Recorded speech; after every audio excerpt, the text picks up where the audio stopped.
The book of Ecclesiastes, chapter 5. Walk prudently when you go to the house of God, and draw near to hear rather than to give the sacrifice of fools, for they do not know that they do evil.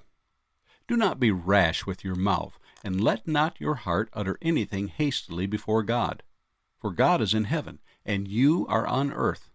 Therefore let your words be few. For a dream comes through much activity, and a fool's voice is known by his many words.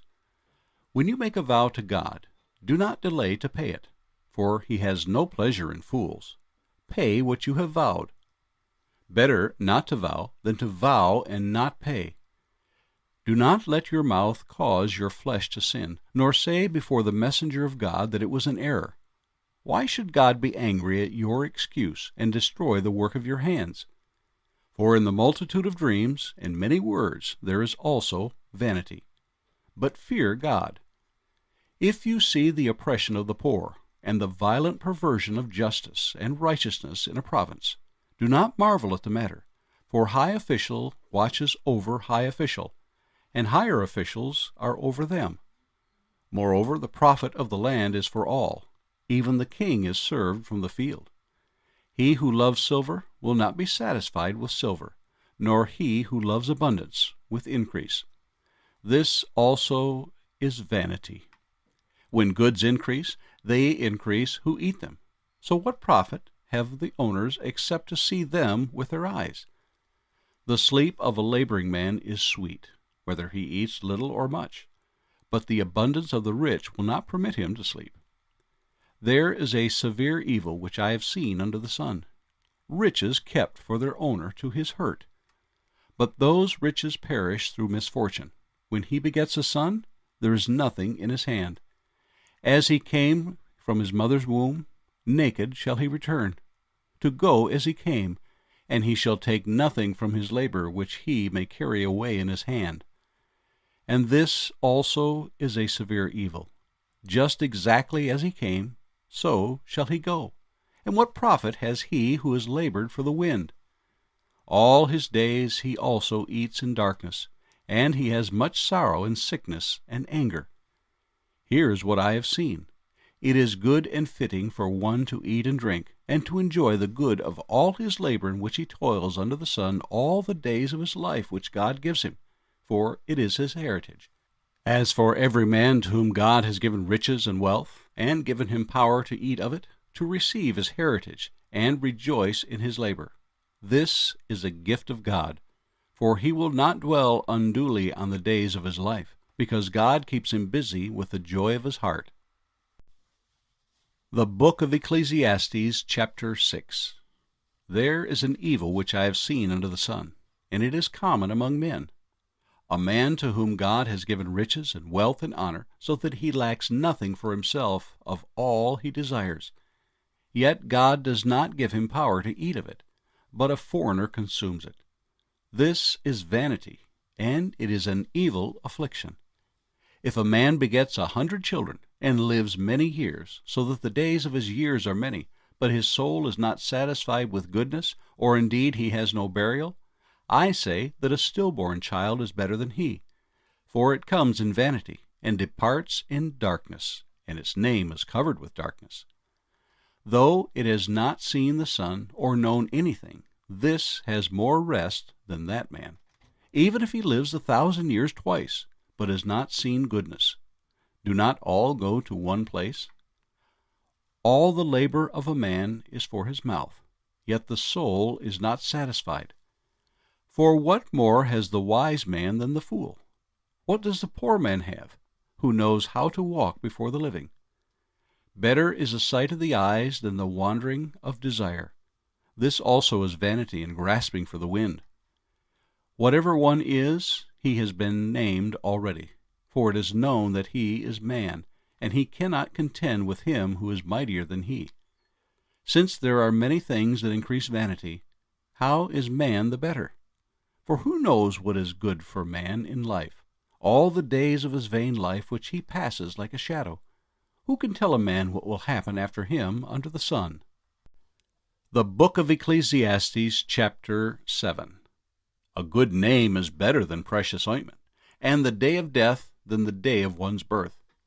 Better to go to the house of mourning than to go to the house of feasting, for that is the end of all men, and the living will take it to heart. Sorrow is better than laughter, for by a sad countenance the heart is made better. The heart of the wise is in the house of mourning, but the heart of fools is in the house of mirth. It is better to hear the rebuke of the wise than for a man to hear the song of fools. For like the crackling of thorns under a pot, so is the laughter of the fool. This also is vanity. Surely oppression destroys a wise man's reason, and a bribe debases the heart. The end of a thing is better than its beginning. The patient in spirit is better than the proud in spirit. Do not hasten in your spirit to be angry, for anger rests in the bosom of fools. Do not say, "Why were the former days better than these?" For you do not inquire wisely concerning this. Wisdom is good with an inheritance, and profitable to those who see the sun. For wisdom is a defense as money is a defense. But the excellence of knowledge is that wisdom gives life to those who have it. Consider the work of God, for who can make straight what he has made crooked? In the day of prosperity be joyful, but in the day of adversity consider. Surely God has appointed the one as well as the other, so that man can find out nothing that will come after him. I have seen everything in my days of vanity. There is a just man who perishes in his righteousness, and there is a wicked man who prolongs life in his wickedness. Do not be overly righteous, nor be overly wise. Why should you destroy yourself? Do not be overly wicked, nor be foolish. Why should you die before your time? It is good that you grasp this, and also not remove your hand from the other, for he who fears God will escape them all. Wisdom strengthens a wise more than 10 rulers of the city, for there is not a just man on earth who does good and does not sin. Also, do not take to heart everything people say, lest you hear your servant cursing you. For many times also your heart has known that even you have cursed others. All this I have proved by wisdom. I said, I will be wise, but it was far from me. As for that which is far off and exceedingly deep, who can find it out? I applied my heart to know, to search, and seek out wisdom and the reason of things, to know the wickedness of folly, even of foolishness and madness. And I find more bitter than death the woman whose heart is snares and nets, whose hands are fetters. He who pleases God shall escape from her, but the sinner shall be trapped by her. Here is what I have found, says the preacher, adding one thing to the other to find out the reason, which my soul still seeks, but I cannot find. One man among 1,000 I have found, but a woman among all these I have not found. Truly, this only I have found, that God made man upright, but they have sought out many schemes. The book of Ecclesiastes, chapter 8. Who is like a wise man, and who knows the interpretation of a thing? A man's wisdom makes his face shine, and the sternness of his face is changed. I say, keep the king's commandment for the sake of your oath to God. Do not be hasty to go from his presence. Do not take your stand for an evil thing, for he does whatever pleases him. Where the word of a king is, there is power. And who may say to him, "What are you doing?" He who keeps his command will experience nothing harmful, and a wise man's heart discerns both time and judgment. Because for every matter there is a time and judgment, though the misery of man increases greatly. For he does not know what will happen, so who can tell him when it will occur? No one has power over the spirit to retain the spirit, and no one has power in the day of death. There is no release from that war, and wickedness will not deliver those who are given to it. All this I have seen, and applied my heart to every work that is done under the sun. There is a time in which one man rules over another to his own hurt. Then I saw the wicked buried, who had come and gone from the place of holiness, and they were forgotten in the city where they had so done. This also is vanity. Because the sentence against an evil work is not executed speedily, therefore the heart of the sons of men is fully set in them to do evil. Though a sinner does evil 100 times, and his days are prolonged, yet I surely know that it will be well with those who fear God, who fear before him. But it will not be well with the wicked, nor will he prolong his days, which are as a shadow, because he does not fear before God.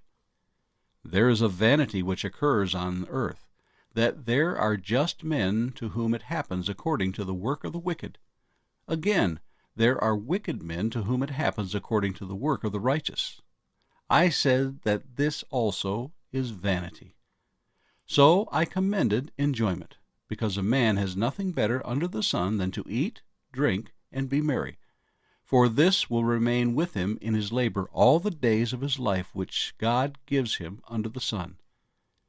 When I applied my heart to know wisdom, and to see the business that is done on earth, even though one sees no sleep day or night, then I saw all the work of God, that a man cannot find out the work that is done under the sun.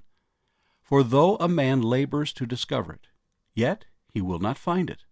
Moreover, though a wise man attempts to know it, he will not be able to find it.